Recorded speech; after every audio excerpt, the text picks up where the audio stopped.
Hello, this is Cherie again. We're reading James and the Giant Peach. We're on chapter 24. They just figured out how to get away from the sharks. Anyways, but on top of the peach itself, everyone was still happy and excited. I wonder where we'll finish up this time, the earthworm said. Who cares, they answered. Seagulls always go back to land sooner or later. Up and up they went, high, high above the highest clouds. The peach swam gently from side to side as it floated along.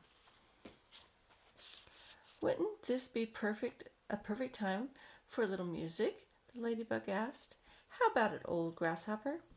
With pleasure, my dear lady, the old green grasshopper answered, bowing at his waist. Oh, hooray! He's going to play for us, they cried, and immediately the whole company sat themselves down in a circle around the green musician, and the concert began. From the moment that the first note was struck, the audience became completely spellbound. And as for James, never had he heard such beautiful music as this. In the garden at home on summer evenings, he had listened many times to the sound of the grasshopper chirping in the grass, and he had always liked the noise they had made. But this was a different kind of noise altogether. This was real music. Chords, harmonies, tunes, and all the rest of it. And what a wonderful instrument the old green grasshopper was playing upon. It was like a violin. It was almost exactly as though he were playing upon a violin. The bows of the violin, the part that moved, was his back legs. The strings of the violin, the part that made the sound, was the edge of his wings. He was using only the top of his back leg, the thigh, and was stroking this up and down against the edge of his wings with incredible skill, sometimes slowly, sometimes fast, but always with the same easy flowing action. It was precisely the way a clever violinist would have used his bow, and the music came pouring out and filled the whole blue sky around them with magic melodies. When the first part was finished, everyone clapped madly, and Miss Spider stood up and shouted, Bravo! Bravo! Encore! Give us more! Did you like that, James? The old green grasshopper asked, smiling at the small boy. Oh, I loved it, James answered. It was beautiful. It was as though you had a real violin on your hands. A real violin? The old green grasshopper cried. Good heavens! I like that. My dear boy, I am a real violin. It's part of my own body. But do all grasshoppers play their music on violins the same way you do? James asked. No, not at all. If you want to know, I happen to be a short-horned grasshopper. I have two short feelers coming out of my head. Can you see them? There they are. They're quite short, aren't they? That is why they're called shorthorn. And we shorthorns are the only one who play our music in violin style, using a bow. My longhorn relatives, the ones who have long curly feelers out of their heads, make their music simply by rubbing the edges of their two top wings together. They aren't violinists. They are wing rubbers. And a rather inferior noise these wing rubbers produce, too, if I may say so. It sounds more like a banjo than a fiddle. How fascinating all this is, cried James, and to think that up until now I had never ever wondered how a grasshopper made its sounds. My dear young fellow, the old green grasshopper said gently, there are a lot of things in this world of ours that you haven't started wondering about yet. Where, for example, do you think that I keep my ears? Your ears? Why, in your head, of course. Everybody burst out laughing. You mean you don't even know that? Cried the centipede. Try again, said the old green grasshopper, smiling at James. You can't keep them anywhere else. Oh, can't I? Well, I give up. Where do you keep them? Right here, the old green grasshopper said. One on each side of my tummy. It's not true. Of course it's true. So what's so peculiar about that? Do you ought to see where my cousins, the crickets and the gnatlids, keep theirs? Where do they keep them? Well, in their legs. one on each front leg, just below the knee. You mean you didn't know that either? The centipede said scornfully. You're joking, James said. Nobody could possibly have ears on their legs. Why not? Because it's ridiculous, that's why. Did you know that what I think is ridiculous? The centipede said, grinning away as usual. I don't mean to be rude, but I think it's ridiculous to have the ears on the side of one's head. It certainly looks ridiculous. You ought to take a look in the mirror someday and see yourself. Pest, cried the earthworm. Why must you always be so rude and rambunctious to everyone? You ought to apologize to James at once. Chapter 25. James didn't want the earthworm and the centipede to get into another argument, so he said quickly to the earthworm, Tell me, do you play any kind of instrument?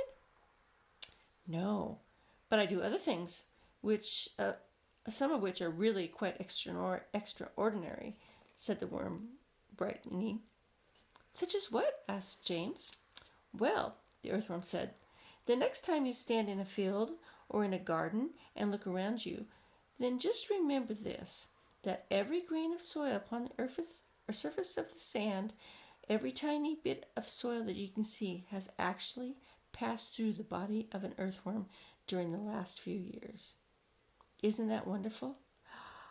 It's not possible, said James. My dear boy, it is a fact. You mean you actually swallow soil? Like mad, the earthworm said proudly, in one end and out the other. But what's the point? What do you mean, what's the point? Why do you do it? We do it for the farmers. It makes the soil nice and light and crumbly so that things will grow well in it. If you really want to know, the farmers couldn't do without us. We are essential. We're vital. So it is only natural that the farmer should love us. He loves us even more, I believe, than he loves the ladybug. The ladybug, said James, turning to look at her. Do they love you too? Oh, I am told that they do, the ladybug answered modestly, blushing all over. In fact, I understand that in some places the farmers love us so much that they go out and buy ladybugs by the sackfuls and take them home and set them free in their fields. They are very pleased when they have lots of ladybugs in their fields. But why? James asked. Because we gobble up all the nasty little insects that are gobbling up all the farmers' crops. It helps enormously, and we ourselves don't charge a penny for our services. I think you're wonderful, James told her. Can I ask you one special question? Well, please do. Well, is it really true that I can tell how old a ladybug is by counting her spots? Oh, no, that's just a children's story, the ladybug said. We never change our spots. Some of us, of course, are born with more spots than others, but we never change them. The number of spots that a ladybug has is simply the way of showing which branch of the family she belongs to. I, for example, as you can see for yourself, I am a 9-spotted ladybug. I'm very lucky. It's a fine thing to be. It is indeed, said James, gazing at her beautiful scarlet shell with 9 black spots on it. On the other hand, the ladybug went on, some of my less fortunate relatives have no more than 2 spots altogether on their shells. Can you imagine that? They're called 2-spotted ladybugs, and very common and ill-mannered they are, I regret to say. And then, of course, you have the 5-spotted ladybugs as well. They're much nicer than the 2-spotted ones, although I myself find them a trifle too saucy for my taste. But are all of them loved? Said James. Yes, the ladybug answered quietly. They're all loved. It seems that almost everyone around here is loved, said James. How nice this is. Not me, cried the centipede happily. I'm a pest, and I'm proud of it. Oh, I'm such a shocking, dreadful pest. Hear, hear, the earthworm said. But what about you, Miss Spider? Asked James. Aren't you also loved in the world? Alas, no, Miss Spider answered, sighing long and low. I'm not loved at all, and I do nothing but good. All day long I catch flies and mosquitoes in my webs. I'm a decent person." "I know you are," said James. "It's very unfair the way spiders are treated," Miss Spider went on. "Why, only last week your own horrible Aunt Spudge flushed my dear father down the plunge hole in the bathtub." "Oh, how awful!" cried James. "I watched the whole thing from the corner in my ceiling," Miss Spider murmured. "It was ghastly. We never saw him again." A large tear rolled down her cheek and fell with a splash on the floor. "But it's not very unlucky to kill a spider," James said, looking around at the others. "Of course it's unlucky to kill a spider," shouted the centipede. "It's about the unluckiest thing anyone can do. Look what happened to Aunt Spudge after she'd done that bump. We all felt it, didn't we, as the peach went over her?" "Oh, what a lovely bump that must have been for you, Miss Spider." "It was very satisfactory," Miss Spider answered. "Will you sing us a song about it, please?" So the centipede did. Okay, here I go. I'm going to try to sing again. "Aunt Sponge was terribly fat and tremendously flabby at that. Her tummy and her waist were soggy as paste. It was worst on the place where she sat. So she said, 'I must make myself flat. I must make myself sleek as a cat. I shall do it without dinner. I'll make myself thinner.'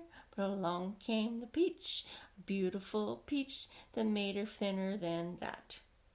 "Oh, that's very nice," Miss Spider said. "Now sing one about Miss Spiker, or Aunt Spiker." "With pleasure," the centipede answered, grinning. "And Spiker was thin as a wire and dry as a bone, only drier. She was long and thin. If you carry her in, you can use her for poking in the fire." "I must do that. Something quickly," she frowned. "I want fat. I want pound by pound. I must eat lots and lots of marshmallows and chalks till I start bulging all around." "Oh yes," she announced, "I have sworn I'd alter my figure by dawn." Cried the peach with a snigger, "I'll alter your figure and iron out her on the lawn." Everyone clapped and called out for more songs from the centipede, who at once lurched to his favorite song of all. "Once upon a time when pigs were swine and monkeys chewed tobacco, and hens took snuff and made themselves tough, and ducks said quack, quack, quack, quacko, and porcupines drank fairier wines, and goats ate tapioca, and old Mother Hubbard got stuck in the Look out, centipede!" cried James. "Look out!" And that's the end of chapter 25. Next, we'll start chapter 26 and figure out what James was crying to the centipede to look out about. Thank you and goodbye.